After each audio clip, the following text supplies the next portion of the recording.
I never intended to stumble onto something that would make me question reality or morality. My name is Alex Mercer, and I work in cybersecurity for a small tech firm in Atlanta, Georgia. It's the kind of job that keeps you awake at night staring at logs, firewalls, and encrypted packet captures. Safe, predictable, boring, but that's exactly what I liked about it. It was a slow Thursday when I received a tip from a private forum I occasionally monitored. An anonymous user claimed they'd found a dark web game unlike anything else. Users could vote on real-world murders, betting cryptocurrency on whether the targets would survive 24 hours. I laughed. This had to be trolling. I clicked the link anyway. The site's login page was unremarkable: black background, neon green text, no identifiable domain. The interface was clean, almost elegant. I hesitated only a second before typing in a burner account. Upon logging in, I was greeted with a list of names, photos, and cities: Atlanta, Birmingham, Miami, everything U.S. Each entry had a countdown timer: 23 hours 58 minutes and 41 seconds, 23:59:02. The top entry displayed a young man from Chicago named Kyle.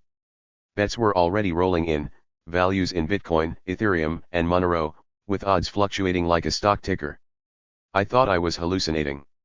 Surely these were fake profiles. I refreshed the page, and the same list reappeared. Only one detail caught my eye: the next target profile matched me. I stared at the photo. Same brown hair, same crooked smile, same apartment visible behind me in the image. My hands shook.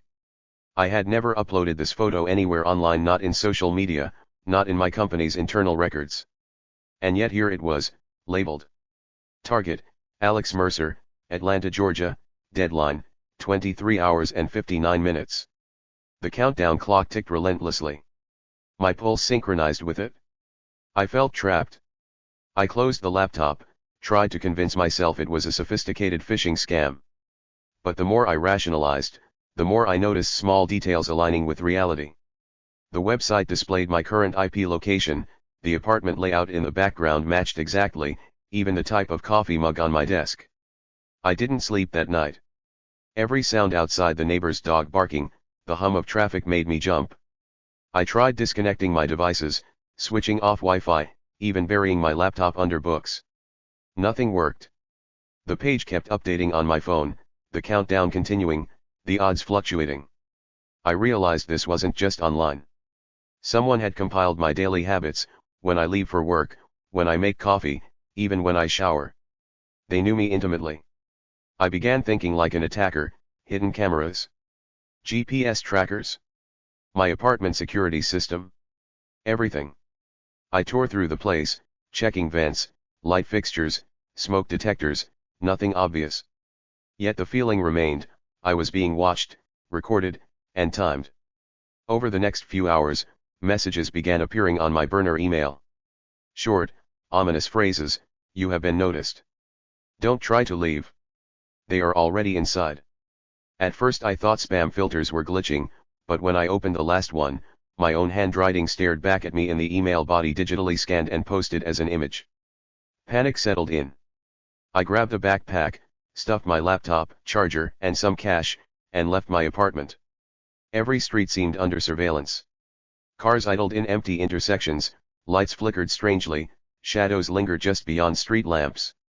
At a convenience store a man glanced at me, nodded, and muttered something I didn't catch. When I looked again, he was gone, vanishing like a trick of the eye. My sense of reality frayed. I spent the next day moving between Starbucks locations and libraries, avoiding any location I could identify as home. The site remained accessible on every device I touched.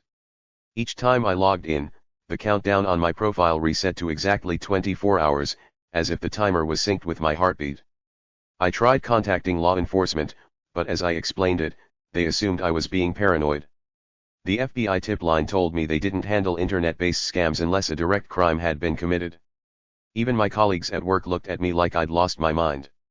It was around 10 p.m., still with over an hour left on the countdown, that I noticed a live feed embedded in the profile. The camera was shaky, handheld, showing the interior of my apartment. My kitchen, my desk, even my reflection in the microwave door. I froze. It wasn't real, I told myself. It couldn't be. Yet Milo, my cat, who had been missing for half a day, walked past the camera lens, clearly visible, pawing at the counter. Someone had been in my apartment. I bolted. My apartment was small, easy to sweep in minutes, but whoever had been there left no trace aside from the camera. No footprints, no forced locks, no broken window. Just the live feet and Milo, who yowled and ran under the couch as I returned with a makeshift weapon, a heavy metal lamp. I scrolled through the website's backend, trying to trace the uploader. Every path led to anonymized Tor nodes, bouncing across multiple continents. I felt like a rabbit trapped in a maze, chased by invisible hounds. And then the chat function pinged. The anonymous admin of the site had sent a direct message. "Do you want to survive?" I froze. Typing a response felt impossible. My hands shook too badly to hold the keyboard. "Yes," I finally managed. Almost immediately, the live feed shifted. The camera now pointed down the hall of my apartment.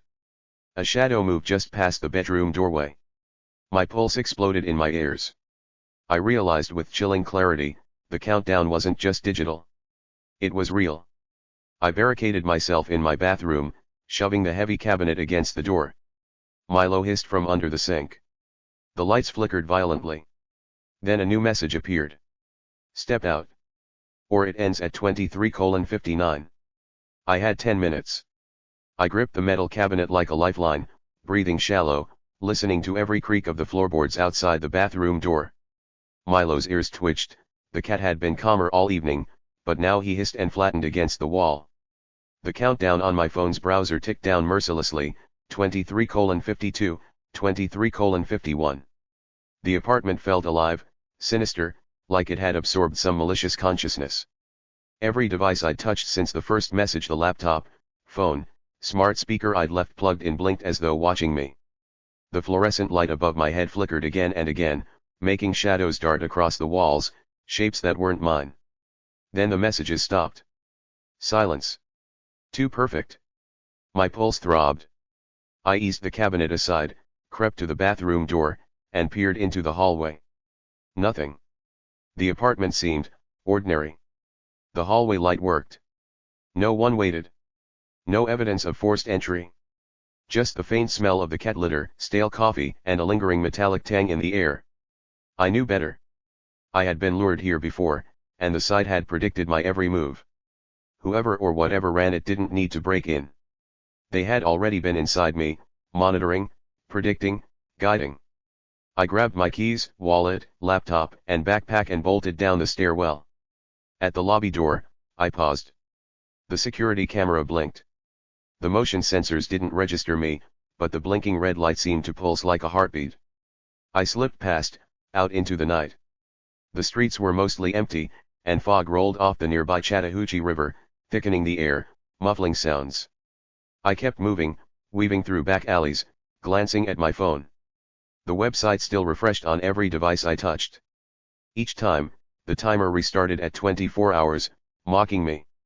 A new message arrived on my burner email. You cannot run forever. But you can fight. Fight. I didn't know how. The website displayed a map now, dotted with glowing red points, the other users, or perhaps the other targets. One blinked, Atlanta. Another, Chicago. Another, my apartment. Every location matched someone I knew or had known. Every tick of the countdown was someone's life, someone's chance slipping away. The man or entity running this wasn't just collecting bets. They were orchestrating. I ducked into a 24-hour diner, slid into a corner booth, laptop open. Milo, now safely inside my backpack, stirred nervously. I scrolled through the site, trying to understand the rules, patterns, anything that could give me leverage. The page loaded differently this time. A live poll flashed. Alex Mercer, will they survive the next 24 hours? Votes poured in like a waterfall, yes 42%, no 58%. A new chat window opened. The odds are against you. Choose wisely. One action will ensure survival. One will end it all. My stomach lurched. What action? How could I affect this twisted, impossible system? I scrolled through the site's deep layers, inspecting code fragments, hidden scripts, and encrypted files. Somewhere in the code was a pattern, something I could exploit. I noticed repeated phrases, minor anomalies that suggested someone or something had built in a backdoor. I was desperate. Hours passed. The fog thickened outside. I realized I hadn't eaten, barely breathed. The timer on the site still ran. Every second felt like a drum beat against my ribs. Then, the chat window pinged again. Enter a command. Only one. Be precise. I stared at the keyboard. My mind raced. Enter my home IP? The address of the nearest police station? Delete all cookies? I typed a single line. /terminate session. And hit enter. Nothing happened. Then, a low vibration ran through the diner. Lights flickered violently. The TV screens above the bar turned white, then displayed a familiar dashboard, my apartment, live feed. The cat, Milo, peered at the camera. He hissed. Another message appeared on the browser. Clever. You see the strings. Now cut them. Run. Live. I didn't hesitate. I grabbed my bag, leaving the diner, pulling the door open to the foggy streets. The night felt different, charged. Every shadow seemed to follow. I didn't dare look back. My plan was simple: disappear, erase, vanish. I ran to the MARTA station. Trains were still running, nearly empty. I boarded the first northbound, keeping Milo hidden in the backpack. Every digital device I owned, phone, laptop, smartwatch, had been cleared, wiped, discarded into bins along the way. I paid cash at every step. The journey north wasn't long, but it felt eternal. The sense of being hunted never left. Occasionally, a notification would blink on my clean phone, an impossible ping, a heartbeat reminder, nothing but static. By morning, I reached Chattanooga, Tennessee. A small motel, anonymous, cheap. I registered under a false name. Milo curled under the blanket, finally calm. I poured myself coffee, still shaking. The website? Gone. Every trace, URL, login credentials, all vanished. I tried to reach the deep web again. Tor, VPN, nothing led back. It was like it had never existed, yet I knew better. I slept only a few hours, waking to the reality of survival. But I knew I was changed. Somewhere, someone had been watching, tracking, orchestrating. And I had been the wild card they hadn't counted on. I vowed not to log on again. To live offline, analog. My email, my devices, my identity, fragments of code I had once relied on, were now potential weapons against me. Yet in the back of my mind, I could still feel it, the pulse, the countdown, the whispers that maybe, somewhere, someone was watching me. And maybe, just maybe, the votes hadn't ended. Days later, I received a plain envelope under the motel door. No stamp, no return. Inside was a single Polaroid, Milo, asleep on the diner floor, laptop open, the site still active. A handwritten note read: Well played. Phase 1 complete. Phase 2 begins when you think you're safe. I shredded it. Burned the photo. Washed my hands. But the dread never left. I knew they would come again, not just for me, but for others, for the thrill, for the crowdsourced game that had almost ended my life. And somewhere deep down, I knew that one day, I would have to play again.